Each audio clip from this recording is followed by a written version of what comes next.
Yeah. I am Dr. Ashok Xavier, National People's Party State President.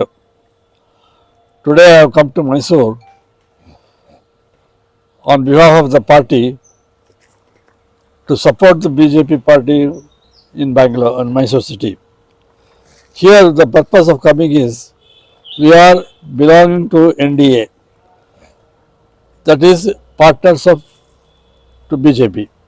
NDA partners we are. We are supposed to support the BJP party. For that purpose we are here in Mysore city. Now what I would like to say is, as far as our party is concerned, ours is a national party ruling in many other states also in coalition as well as straight away in northeastern states also. The purpose is mainly we have to develop the party in Karnataka. For this purpose, we are moving from one city to another city all over Karnataka state. As a president of the Karnataka state, my duty is to travel all over the cities and promote our party, at the same time support BJP in Karnataka.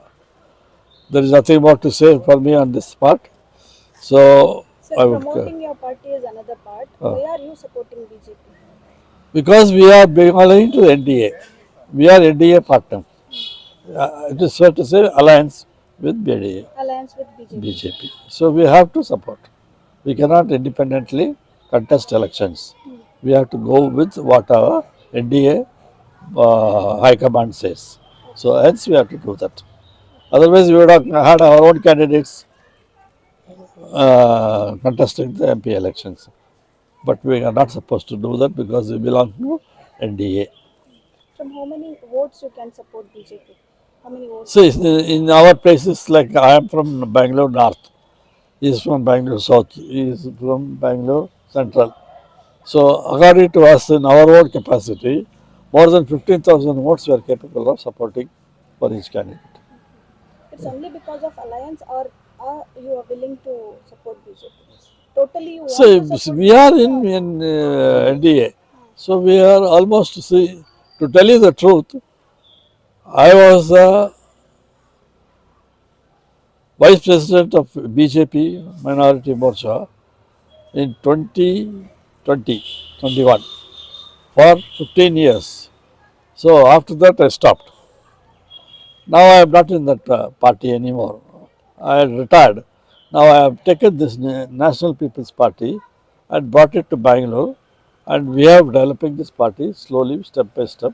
And it is for this purpose we are with the BJP NDA. That is all. Nothing much to say. Sir, in future, for the upcoming elections in Mysore city, will your party will contest for the corporation elections also? Definitely. Everywhere. Whole of Karnataka state we are going to put candidates. Wherever there is corporation elections, we will be there. Thank you, sir. 100%. Okay. Thank you very much for giving. Jai Hind. Okay, sir. ನಮಸ್ಕಾರ. ನಾನು national people's ಪಾರ್ಟಿಯ ಪ್ರಧಾನ ಕಾರ್ಯದರ್ಶಿ ಪ್ರಭು Bosco. BJP ಪಕ್ಷಕ್ಕೂ NPP ಪಕ್ಷಕ್ಕೂ ಒಂದು ಸಂಬಂಧ ಇದೆ. ಕಾರಣ ಏನಂದರೆ, ನಮ್ಮ PA ಸಂಗಮಾಜಿ ಅವರು ರಾಷ್ಟ್ರಪತಿ ಚುನಾವಣೆಗೆ ನಿಂತಾಗ ನಮಗೆ ಬೆನ್ನೆಲುಬಾಗಿ ನಿಂತಿದ್ದು BJP ಪಕ್ಷ. ಆ ಪಕ್ಷ ಆ ದಿನಗಳಲ್ಲಿ ನಮ್ಮ ಸಂಗಮಾಜಿ ಅವರನ್ನು ಕೆಳಗೆ ಬೀಳದ ಹಾಗೆ ಎದ್ದು ನಿಲ್ಲಿಸಿ ಇವತ್ತು ನ್ಯಾಷನಲ್ ಪೀಪಲ್ಸ್ ಪಾರ್ಟಿ ಅಂತ ಒಂದು ರಾಷ್ಟ್ರೀಯ ಪಕ್ಷವನ್ನಾಗಿ ಮಾಡಲು ನಮಗೆ ಆ ದಿನಗಳಲ್ಲಿ ಸಹಾಯ ಮಾಡಿದ್ದು BJP ಪಕ್ಷನೇ. ಆ ಋಣ ನಾವು ತೀರ್ಸೋಕ್ಕೇ ಇವತ್ತು ಕರ್ನಾಟಕದಲ್ಲಿ ಎಲ್ಲ ಕಡೆಗಳಲ್ಲೂ ಹೋಗಿ BJP ಪಕ್ಷವನ್ನು ಬೆಂಬಲಿಸುತ್ತಾ, ನನ್ನ ಮತ ಮಾರಾಟಕ್ಕಿಲ್ಲ, ನನ್ನ ಮತ ಬದಲಾವಣೆಯ ಶಕ್ತಿ, ಇದು ನ್ಯಾಷನಲ್ ಪೀಪಲ್ಸ್ ಪಾರ್ಟಿಯ ಒಂದು ಘೋಷಣೆ ಆಗಿದೆ. ಮುಂಬರುವ ದಿನಗಳಲ್ಲಿ ನಾವು ಎಲ್ರಿಗೂ ಹೇಳೋದೇ ಅಷ್ಟೇ, ಇವತ್ತು ಎಲ್ಲರೂ ಏನು ಹೇಳ್ತಾರೆ, ಹಣ ಇದ್ದರೆ ಚುನಾವಣೆಗೆ ಹೋಗಬೇಕು ಅಂತ. ಆ ಹಣದಿಂದ ಜನಗಳಿಗೆ ಇವತ್ತು ಅನೇಕ ಹೇಳ್ತಾ ಇದ್ದಾರೆ, ಇವತ್ತು ಕಾಂಗ್ರೆಸ್ದು ಬಂದ್ಬಿಟ್ಟು ಎಲ್ಲ ಬಂದ್ಬಿಟ್ಟು ಭಾಗ್ಯಗಳು ತುಂಬ ಜನರಿಗೆ ಸಹಾಯವಾಗಿದೆ ಅಂತ. ನಾವು ಯೋಚನೆ ಮಾಡ್ತಾ ಇದ್ದರೆ, ಒಂದು 50,000 ರೂಪಾಯಿ ನಾವು ಸಂಬಳ ತೊಗೊಂಡ್ರೂ ನಮಗೆ ಗೊತ್ತಿಲ್ಲದ್ರೇ ನಾವು ಟ್ಯಾಕ್ಸು 10,000 ರೂಪಾಯಿ ನಾವು ಪ್ರತಿಯೊಬ್ಬರು ಕಟ್ತಾ ಇದ್ದೀವಿ. ಅದರಲ್ಲಿ ನಮಗೆ 2,000 ರೂಪಾಯಿ ಕೊಡೋದ್ರಿಂದ ಏನು ಲಾಭ ಇದೆ? ಪ್ರತಿಯೊಂದು ಕೇಂದ್ರ ಸರ್ಕಾರ, ರಾಜ್ಯ ಸರ್ಕಾರ ಏನೇ ಆಗಲಿ, ಜನಗಳು ನಾವು ಎಚ್ಚೆತ್ತುಕೊಳ್ಬೇಕು. ನನ್ನ ಮತ ಅಭಿವೃದ್ಧಿಗಾಗಿ ಇರಬೇಕೇ ವಿನಃ ನನ್ನ ಮತ ಮಾರಾಟಕ್ಕಿಲ್ಲ. ನ್ಯಾಷನಲ್ ಪೀಪಲ್ ಪಾರ್ಟಿಯ ಘೋಷಣೆ ಇದಾಗಿದೆ. ಅದಕ್ಕೆ ಈ ಸಲ ಬಂದ್ಬಿಟ್ಟು ಮೈಸೂರಲ್ಲಿ ನಮ್ಮ ಯದುವೀರ್ ಒಡೆಯರವರಿಗೆ ಎಲ್ಲರೂ ತಮ್ಮ ಅತ್ಯಮೂಲ್ಯವಾದ ಮತವನ್ನು ನೀಡಿ ಅವರನ್ನು ಜಯಶೀಲನಾಗಿ ಮಾಡಬೇಕೆಂದು ನಿಮ್ಮ ಮುಖಾಂತರ ನಾವು ಕೇಳ್ಕೊಳ್ತೇವೆ. ಜೈ ಹಿಂದ್, ಜೈ ಕರ್ನಾಟಕ. ಮತ್ತೆ 10 ವರ್ಷ ಏನು ಅಭಿವೃದ್ಧಿ ಆಗಿದೆ ಸರ್? ಯಾವುದ್ರಲ್ಲಿ ಮೇಡಮ್? ಈ 10 ವರ್ಷ ಏನು ಇದಾಗಿದೆ ಸೆಂಟ್ರಲ್ ಗವರ್ಮೆಂಟ್ ಇಂದ ಏನು ಅಭಿವೃದ್ಧಿ ಆಗಿದೆ? ನೀವು ಹೇಳಿದ್ರಿ 2000 ಕೊಡ್ತಿದ್ದಾರೆ ಅಷ್ಟೇ ಅಂತ. ಹೌದು ಸೊ ಸೆಂಟ್ರಲ್ ಗವರ್ಮೆಂಟ್ ಇಂದ ಏನು ಅಭಿವೃದ್ಧಿ ಆಗಿದೆ? ಮೇಡಮ್, ಸೆಂಟ್ರಲ್ ಗೌರ್ಮೆಂಟಿಂದ ಕೆಲವು ಅಭಿವೃದ್ಧಿಗಳು ಆಗಿದೆ. ಅದು ಕೆಲವ್ರ ಕಣ್ಣಿಗೆ ಕಾಣಿಸ್ತಾ ಇದೆ, ಕೆಲವ್ರ ಕಣ್ಣಿಗೆ ಕಾಣಿಸಲ್ಲ. ಉದಾಹರಣೆ ಹೇಳ್ಬೇಕಂದ್ರೆ, ನಾನು ಕಾಶ್ಮೀರ್ಗೆ ಹೋಗಿದ್ದೆ.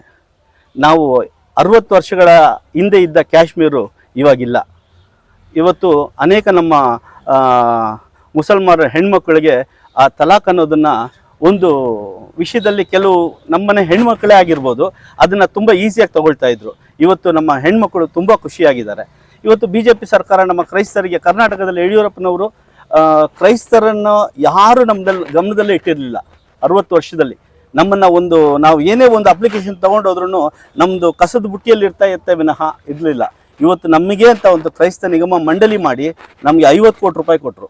ಅದು ಖಂಡಿತ BJP ಸರ್ಕಾರ ಇದ್ದಿದ್ರೆ ಅದು ಕಾರ್ಪೊರೇಷನ್ ಆಗ್ತಾ ಇತ್ತು.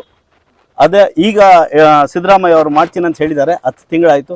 ಅದ್ರ ಬಗ್ಗೆ ಇನ್ನೂ ಪ್ರಸ್ತಾವ ನಡೀತಾ ಇದೆ. ಆದರೆ ತುಂಬ ಸಂತೋಷ, ಯಾಕಂದರೆ ನಮ್ಮ ಸಮುದಾಯಕ್ಕೂ ಒಂದು ಬೇಡಿಕೆ ಇದೆ. ನಮಗೂ ಎಲ್ಲರ ಹಾಗೆ ಒಂದು ಅವಕಾಶಗಳನ್ನ ಕೊಡಿ ಅಂತ ಕೇಳ್ಕೊಳ್ತೀವಿ. ಸರ್, ನಿಮ್ಮ ಪಾರ್ಟಿಯಲ್ಲಿ ಎಲ್ಲ ಕ್ರಿಶ್ಚಿಯನ್?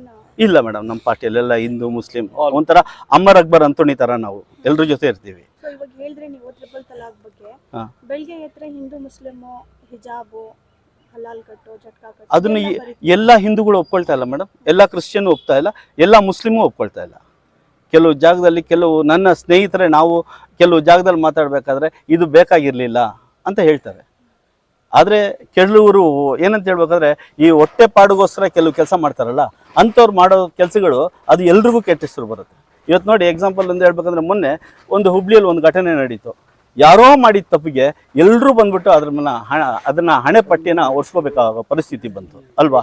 ಅದೇ ಥರ ಇವತ್ತು ನಾವು ಈ ಸ್ವಲ್ಪ ದಿನಗಳಲ್ಲಿ ನಾವು ಇದು ನೋಡ್ತಾ ಇದ್ದೀವಿ ಅಂತ ಹೇಳ್ಬೋದು.